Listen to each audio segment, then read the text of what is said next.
Okay. Okay, the session is being recorded, so sorry for not recording. So for those who would be listening to the recorded session, just a quick overview. We went through the course handout, the course objectives that students will be able to design an effective OO system given a problem. And then coming to the textbook, so it is good to buy the textbooks, and reference book is for your enhanced knowledge, so you may buy it or you may not buy it. That is up to you. Let's move ahead. This slide is slightly more congested, and I'm trying to present the modular content of the structure. This modular content is already available in the course handout. The whole idea is to make you familiar as to what majority we are going to cover before mid-semester. So this particular slide is telling what will be conducting before the mid-semester. We'll have a complete overview of OOAD and the unified process. Now, this is what the target for today's lecture is. We'll cover the first introduction part. We'll have an overview of the unified process and in general OOAD. Then the subsequent lectures will focus on the various diagrams which can be drawn using the unified modeling language. So effectively, we'll be covering use case diagrams, use case text scenarios, domain models, swim lane and activity diagrams, state diagrams, system sequence diagram, operation contracts, and then in the next half of the course, which would be post mid-semester, we'll move to class diagrams and sequence diagrams. Right, so a bit of UML is there after the mid-semester as well, and then the rest of the pending lectures will focus on the design patterns. There are two sets of design patterns that we'll be looking at. The first set is the grasp patterns. So there will be around 9 grasp patterns that we'll see, and the gang of 4 patterns, a total of 8 gang of 4 patterns are there in your course. And if the time permits, we'll take more gang of 4 patterns, because in total there are 23 gang of 4 patterns. So why not enhance and study as much as we can, right? So as per the course handout, these 8 are in your course, but whatever more we'll cover, we'll have that.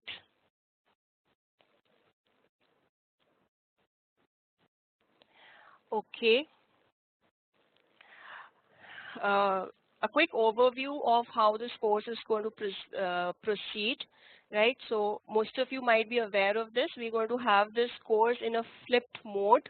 So there is digital content which is created in the form of lectures, recorded lectures, and it is being uploaded on the eLearn portal. The idea is that you are requested to go through the digital content before you come to the class, right?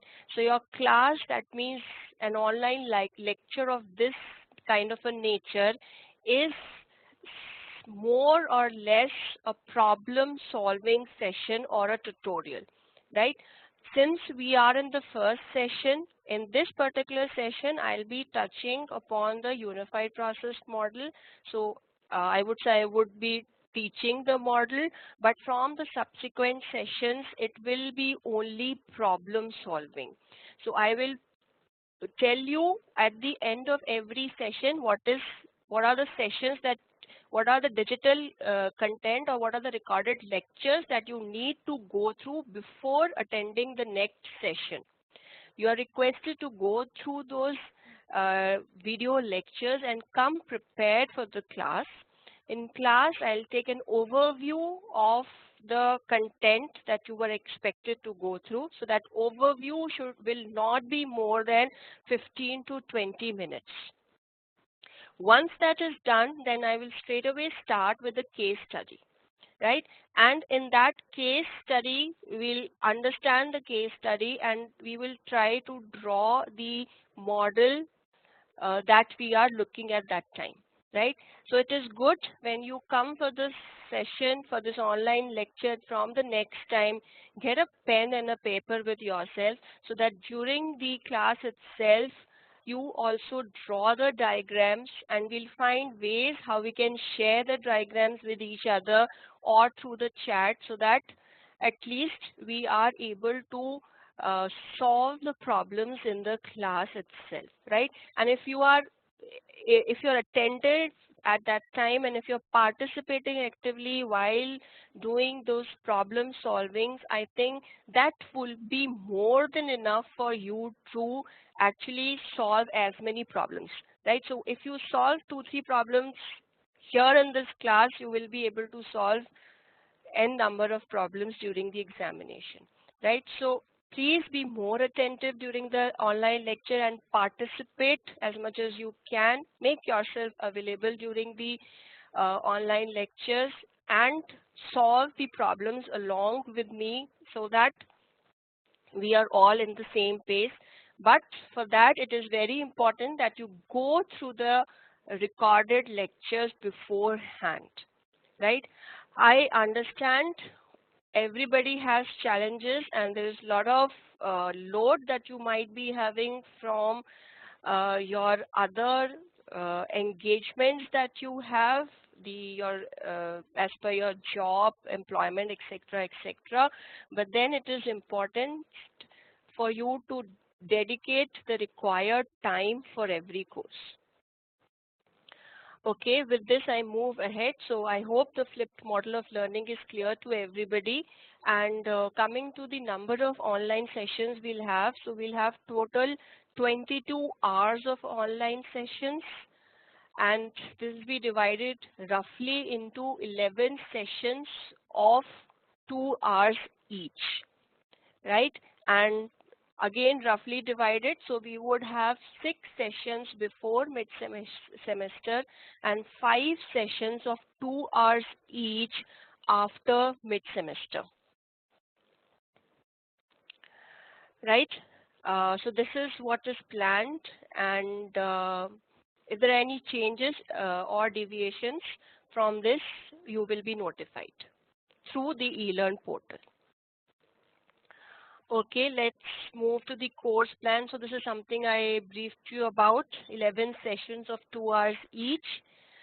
Coming to the evaluation components, I'll take you to the next slide. So coming to the evaluation components, if you will see this slide is slightly different from what is written in the course handout, right? So give me one working day. I will get the course handout updated with this new information.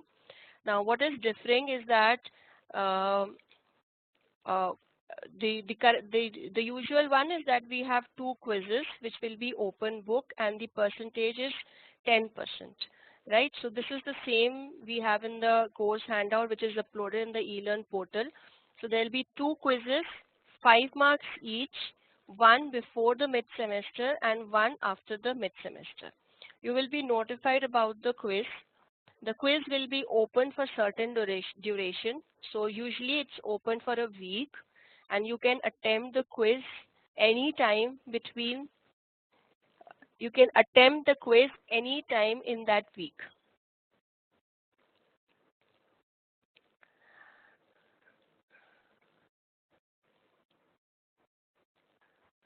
Okay. My voice breaking? I can see somebody saying voice is breaking. Okay, I'll repeat.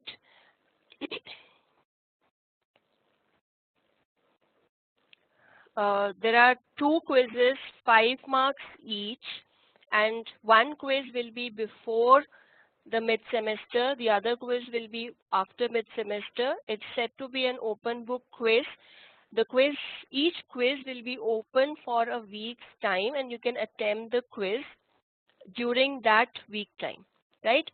Coming to the next component in EC1, which is an assignment. The assignment has a larger weightage this time, so it is 20%, right? So you'll have assignments which will be in the form of case studies, and the total weightage for it is 20%. The target is that you will be given the assignment after the mid-semester, and you will have ample time of say around a month to complete the assignment, and then the evaluation will start. More information on the assignment will be given later, whether it can be group or individual assignment.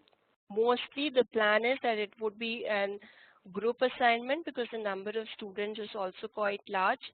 How we make the groups, how we proceed ahead, so this will follow up later. But there is a assignment module which will be of 20%. The next two modules, which we called EC2 and EC3, one is mid-semester examination, which is the closed book, and the change here is that its weightage is reduced from 30% to 25%. It's a written examination closed book. EC3, which is an end semester examination, also called as comprehensive examination. It is an open book examination. The weightage is 45%. So again, 5% has been reduced. Earlier it was 50%. Now it has come down to 45%. Again, it is a written examination, open book. You can carry any number of books. You can carry written notes. Whatever material you carry should be properly bound and stapled. No loose material is required, and no loose material is required, and no sharing of material is required, and no gadgets are allowed. Okay, e-book on mobiles, Kindle, nothing. Mind you, no gadgets are allowed. Mobiles to be switched off, Kindle, laptop, nothing. Okay, so you have to go with the hard copies of the textbook. Only the hard copies of the textbook, hard copies of notes, printouts of the slides which are properly bound is what is required. Okay, I'm getting question as to where it is conducted. So we have centers across India where the comprehensive examinations are conducted. You need to get in touch with the WILP division. They will provide you more information about the various exam centers that are available where you can go and write the examination, right? Okay, in Delhi, Gurgaon, the center is in Noida, right? No, wait, it used to be in Noida. I think from this semester it's changed. It is somewhere in Delhi, and you need to go and write the examination there. But we have centers in Delhi, Bangalore, Pune, and many cities. You can change the exam center in case you are traveling or you have relocated. All this will be handled by the division itself. So you need to write emails to the person concerned at the division and get this information.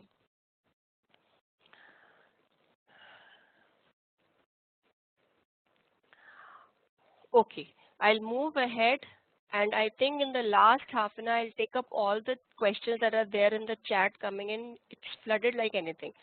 Okay, let's move ahead.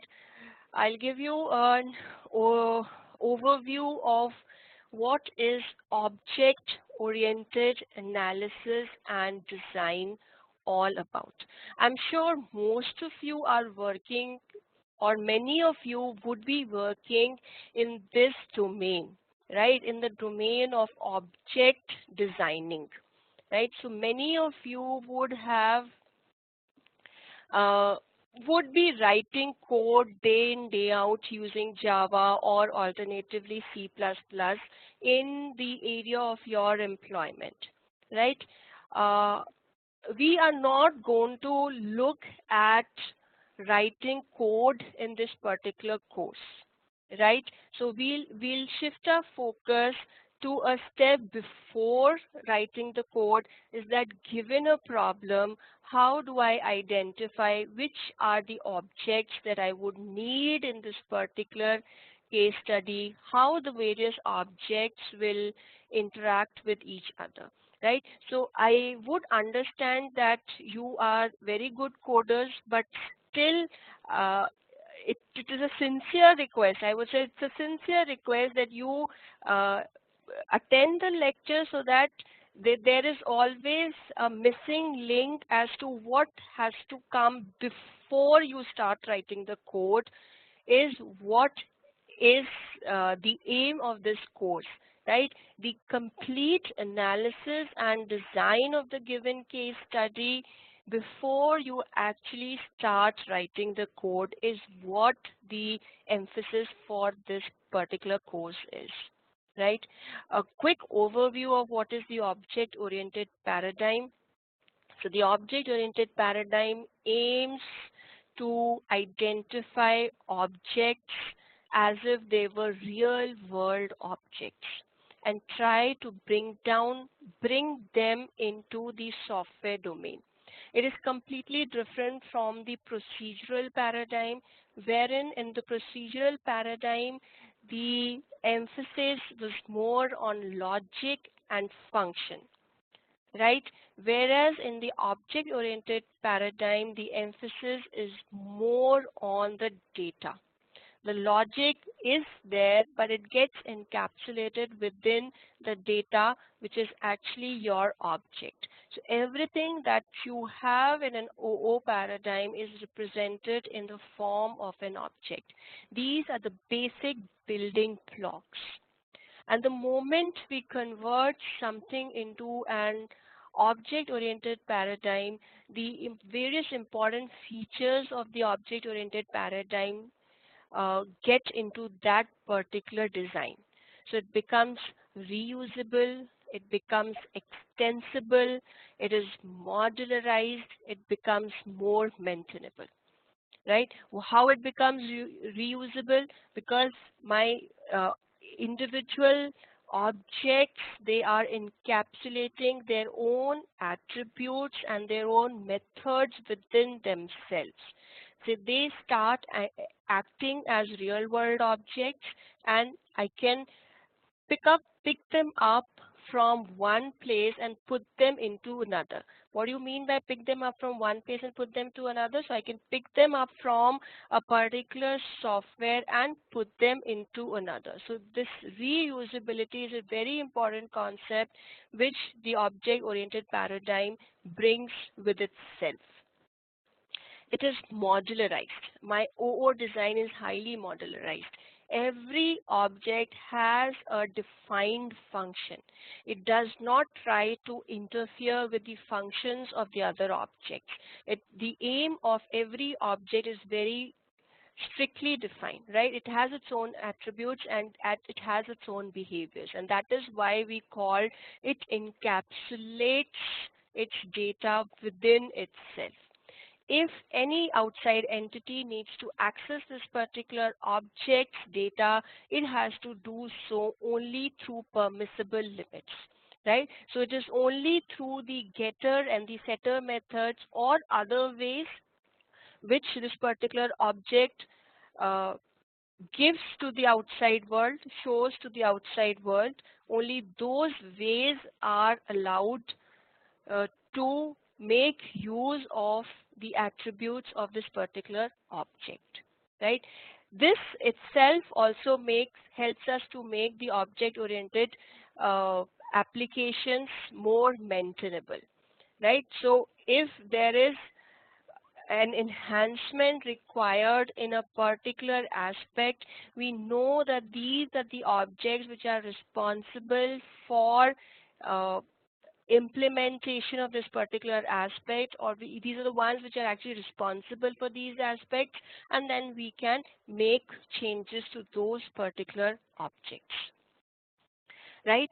Uh, uh, the objects, as I've already told you, they are the abstractions of the real world entities into the software.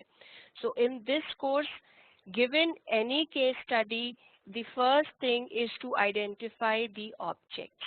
And the objects that we need to identify always bring along with them their attributes and their behavior, right? So it is very important that whenever we identify an object, we do identify the the state that it encapsulates in it, so that is its attribute. And when we do identify this, it is important that we identify it correctly, as well as the functionality that this object is supposed to carry out. So that is its responsibilities, and its behavior is what is very important, and it should be identified in the correct manner, right? Shared data areas are eliminated, right? So this is very important.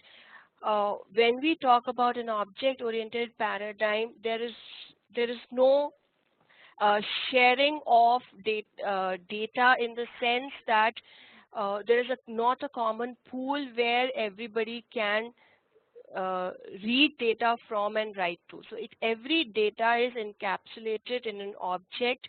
There is data passing between the object as limited by the interface provided by the various objects, right?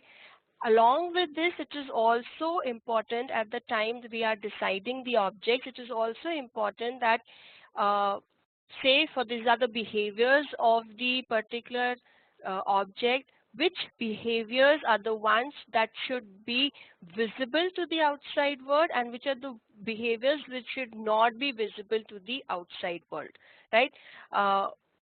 In the first lecture, I'll be talking in more in the sense of an overview, right? But when we get down to subsequent sessions, you would find me using words like whether it should be a private method or should be a public method, right? So this is what actually it means by whether we should go ahead and make this behavior visible to the other objects, or whether it's an internal behavior of the object. This data should be manipulated only in this way by the external objects, whereas the external object should not be able to read or write this particular attribute of this particular object, right? So these are all the aspects which are actually decided at the time we are analyzing a given situation, right? If we go if we leave these decisions at the time of implementation, that is where it causes a lot of problem, right? And in the object-oriented domain, I should not say in the object-oriented domain, but in the real life, what happens is that there is always an extreme rush to code, right? So whenever we are given a case study, the first thing we do is that open the Eclipse IDE and start creating classes. I know how to write code in Java, and the first thing I'll do is that I will create n number of classes, and I know how this class will be like and how this class will be like, and the first thing we do is write code, right? So that is I would say not 99%, but in fact 90% of the people have this kind of a look about as to how to approach a particular given case, right? And that is what leads to a problem. So there are three things actually through which we should move across, right? So I will move ahead to the 2 slides ahead. Okay, right? So the path is supposed to be like this. It should start from OOAD analysis, then to the design, and then it should go to the construction of the code, right? So your first box is investigation of the problem, which is object-oriented analysis. The second box tells you the object-oriented design, which is a logical solution. And the third step is your object-oriented programming, which is actually the construction of the code. right? I'll go back to each of these and give you a idea of what exactly is expected to be done in each one of these, right? So your object-oriented analysis aims at investigation of the problem. You are given a problem and you are asked to identify the various real world objects that exist in the given case, right? So the real world objects, the terminology used is domain objects. The whole idea is to identify the domain objects that exist in this particular case study, right? Please be clear, it has nothing to do with the design of the system or the software of the system, right? It is not the software design which the analysis uh, state we are looking at. In the analysis state, we are only looking and trying to find out the real world objects that exist in the given problem domain. And mind you, it's very important to understand what we are doing in the analysis phase, because there is a complete UML diagram which is called the domain model, right? When you are asked to draw a domain model, you have to only identify the domain objects, which are the real world objects. They may translate to software objects, we do not know, that is the second state. But in the domain model, you are expected to carry out an object-oriented analysis of the system and draw the domain model only using the real-world objects, right? The problem that I face when the students draw the domain model and give me is that everybody knows how to draw a class diagram, and your domain model is quite close to the class diagram, and the rush is to draw the class diagram. You are not expected to draw the class diagram. Class diagram is the second step, which is the object-oriented design. It is giving you a conceptual solution which comprises of the software objects. There might be certain software objects which are not real-world objects, but which are required to implement the particular solution, right? So these software objects might be the additional objects which are created there, but also there will be the original ones, right? So the real world objects do get changed into the software objects as well, along with the addition of a large number of additional software objects which might be required in order to implement the software as such, right? So it is very important that at this particular time you are able to distinguish between what is analysis and what is design. Design is what actually you people are used to, is drawing a class diagram, identifying the attributes and behaviors of each entity or each object. Whereas in the analysis model, we are just identifying the real world objects. You do not get into identifying the attributes or the methods, right? Whereas in the object-oriented design, there's an identification of the software objects, how they will collaborate with each other, and what is the responsibility of each software object, right? So for example, in a library management system, if I go back, when I'm doing the analysis, the only domain objects that are there is a book and a library, right? The most common ones, right? So given the case study, there might be more, but if I just tell you there's a library information system, the two domain objects that straight away come into your mind is that there are books. So your book is a domain object and there is a library, right? Whereas if you go to the design level, you will identify the attributes the book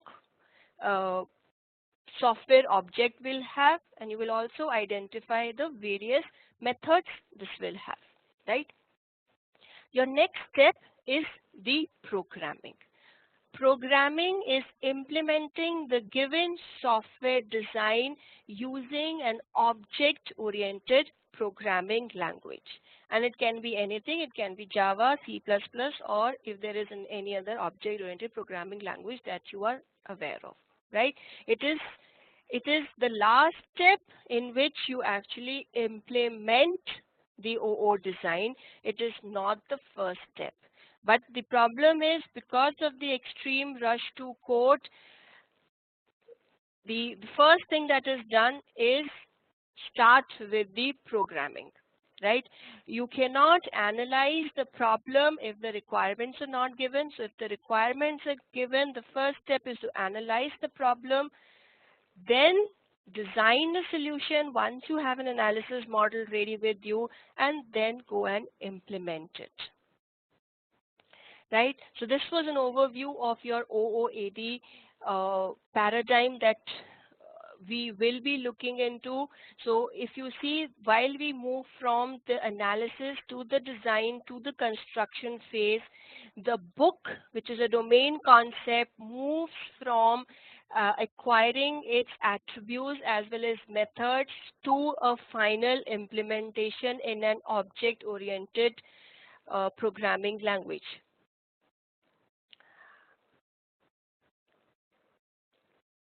Okay, there was something that was coming into my mind.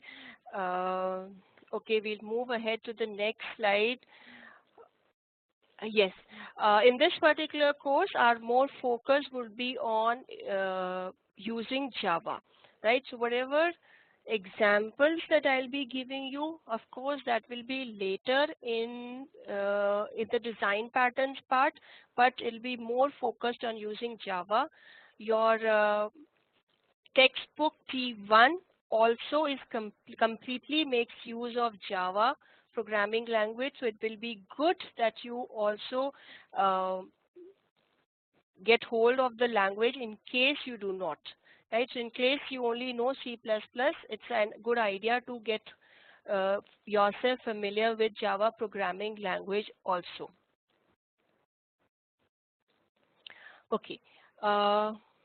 I think this is what we covered. We'll take up a few questions now, okay, and then I'll also take up what is there in the coming up in the chat. Let's take up this exercise. So when I've spoken so much about OOAD analysis and design, right?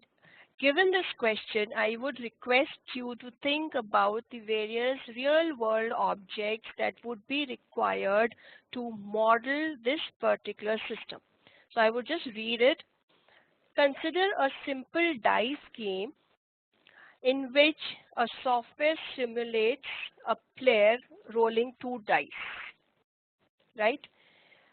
The condition is if the total on the 2 dice is 7, exactly 7, you win, otherwise you lose, right? So you have to design, this is a given case study, you have to design a software for implementing this case study. The first step is to go for an analysis model. I will not go into the model today itself, but let's try and understand if we all are on the same page. So what would be the real world objects that would be required to model this system? Right, you can type in the chat.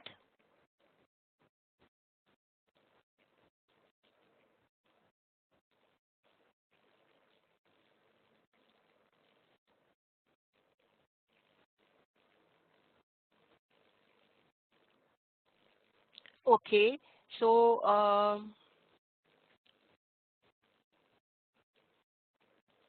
as I can see most of you typing answer as, oh my god, okay.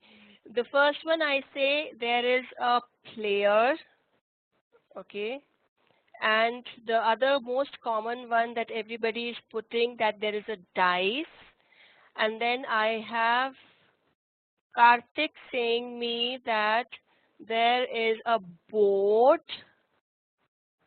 and there is a scoreboard, okay, and I have somebody telling me, Rolly telling me that I have a calculator. I'll move ahead. Then I have Mr. Chaudhary telling me that there is a game that should be there. Board is a common one, game board. And then I have somebody even telling me something else. So I'll just write this in a different color. So there is player 1, there is player 2, there is dice 1, and there is dice 2. Okay. Okay. I think it's more or less most of you have written this only, and some additional I could see, right? Let's try and understand this.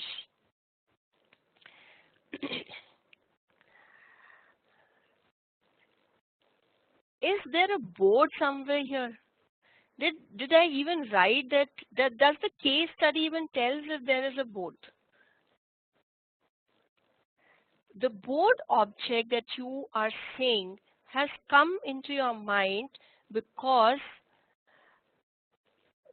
of the class diagram that you are so much familiar with, right?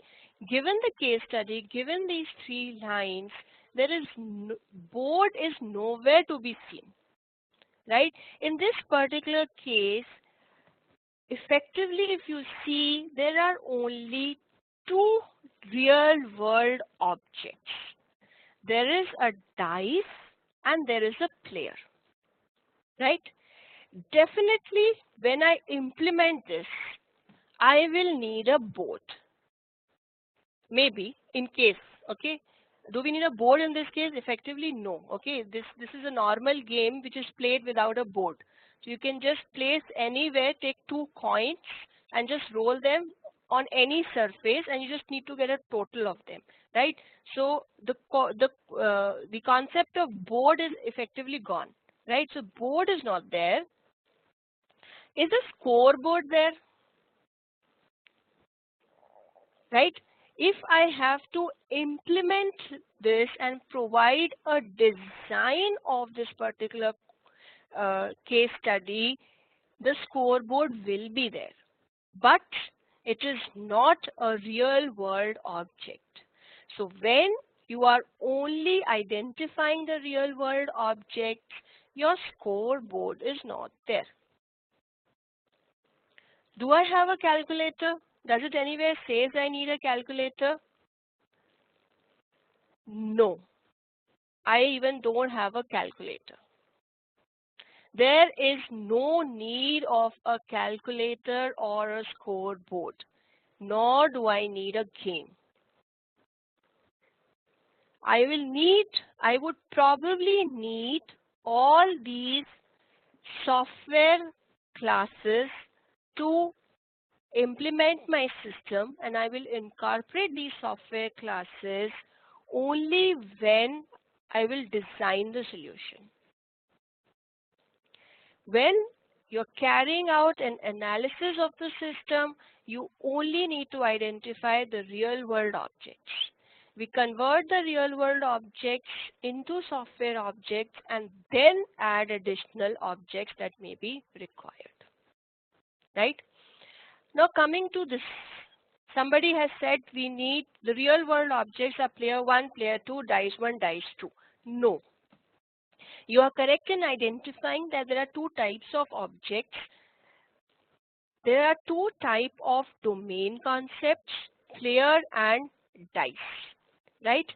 Their instantiation in real time in terms of objects as to player 1 and player 2 is a completely implementation based issue, right? Whether we make 2 instances of the player object or the player domain concept, or we make n instances of the player domain concept, that is at the implementation level, right? So you are correct in identifying that there is a player domain concept and there's a dice domain concept, but how many instances of each would be there is not the point of concern during the analysis model, right? I hope I made myself clear and I could find most of you getting the correct answer. Okay, I see people typing, we need a scoreboard. Definitely you need a scoreboard, but when you are analyzing the solution and given the context, right, it is very important that given the context, you should stick to the context and then find out which are the domain concepts that you would require. I do not say you will not need a scoreboard. You will definitely need a scoreboard, but that is a software object. That is not a domain concept, right? So I would like to type out this word. This is called as domain concept, which is our point of concern in the analysis model, right? And then alternatively, there is something called as a software concept which comes up in the design model, right? And here is where your scoreboard and calculator will everything will come in, right? So you need to strictly be able to distinguish between the analysis model and the design model, right? Okay, I'll move on to the next question that I have. So, okay, wait. So the real world objects in this case are the dice and the player. Let's take the second one. Okay, this is a step enhancement to the previous one. So consider this simple snakes and ladders game wherein two players take turns to roll a dice and move their coins on the board. The player whose coin crosses the 100th mark first is the winner, right? It's a normal snakes and ladders game. Now in this case, you have to identify the real world objects.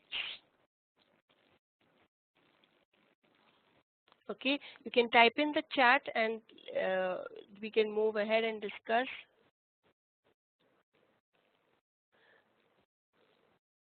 What will be the real world objects in this case?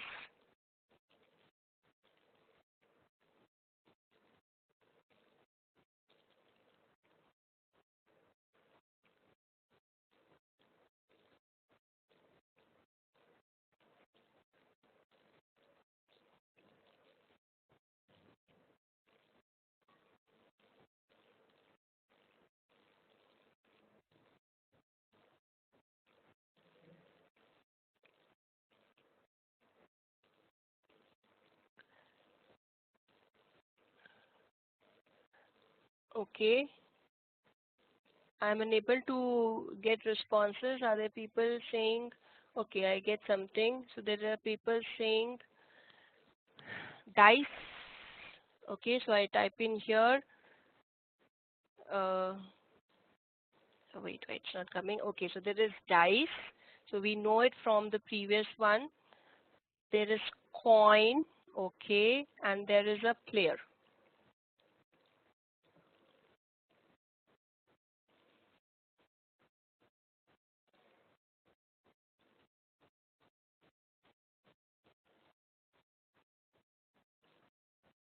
Seems some problem in scrolling to the chat.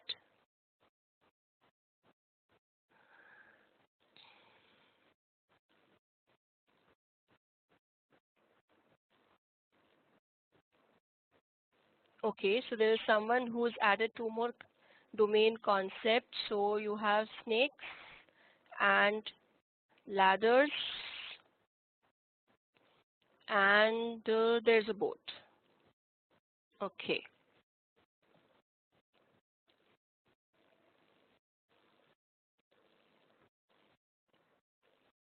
Okay, I think that's it. Everybody is adding. right?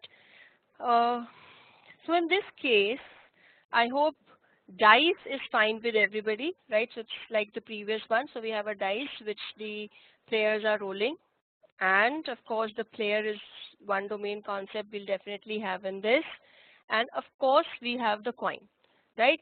So all these three are fine, right? Now coming to the next three. Uh, we'll talk about snakes and ladders later. Do we need a board?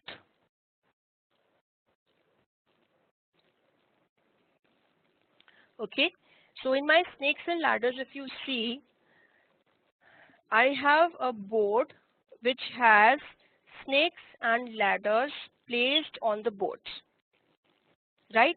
And it's a static board, fine. And every snake uh, has a tail and a mouth. Whenever you land on a tail, no, whenever you land on a mouth, you fall down to the tail, location of the tail, and whenever you land onto the ladder, if it's a climbing ladder, right? So if you are at the starting point of the ladder, you climb up the ladder, right? This is how it's played. So definitely, board is a domain concept here that is required, right? Do we need domain concepts like snakes and ladders? This is what the question is. Okay, we're okay with dice, we're okay with coin, we're okay with players, and we're okay with board also, right? Because we definitely need a board, which is a static board in this case, and we know that we'll move across, the coins will move on the board, right? And it is if the coin of a player crosses the 100th mark, then we know that this player has won the game, right? So we definitely need a board. The question is, do we need snakes and ladders? Are the snakes and ladders the real world objects or domain objects in this case? Right? The answer for this case is no. Right? Now this even answers one question which is going on in the chat, which says that we have been told that all nouns are domain objects. Right? All nouns are real world objects. So if we see this question, there are snakes as well as there are ladders, which are nouns, and they, according to that, they do fall in the category of domain concepts, right? But if this question is given, your snakes and ladders, although being noun, are not the considered domain concepts, right? My board in this case is static, right? I need not have a domain concept which is like snake or ladder, right? It's a static constant board. All I need in that board is a relationship between the various coins, the various positions of the board with the other, right? So instead of programming the board in the form of a snakes and ladders, you can conveniently program the board in the form of either a linked list or have pointers to the other location. So it's a 100 by 100 array, right? And every location in my array can store a number of pointers. And then there could be directions with the pointer. So either it is going, it's a forward pointer, it's a backward pointer. So if it's a forward pointer, I know I'm landed on a ladder, and if it's a backward pointer, I know I've landed on a snake, and then I need to get down to the snake, right?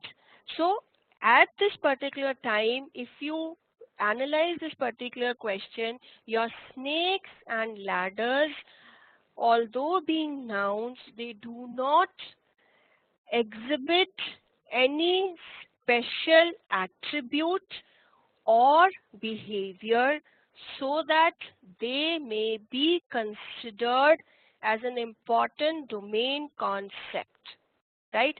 Now here you will tell me that when you are identifying the domain concepts, you are also talking in terms of implementation, right? That's an obvious question that will come.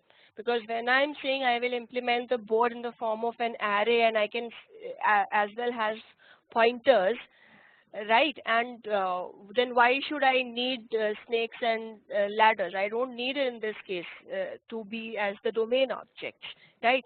That kind of a question is very right, right? But the answer to this is that in this particular case, I know that snakes and ladders do not possess any special behavior or do not possess any special attribute that I would, because of which I need to put them as real world objects.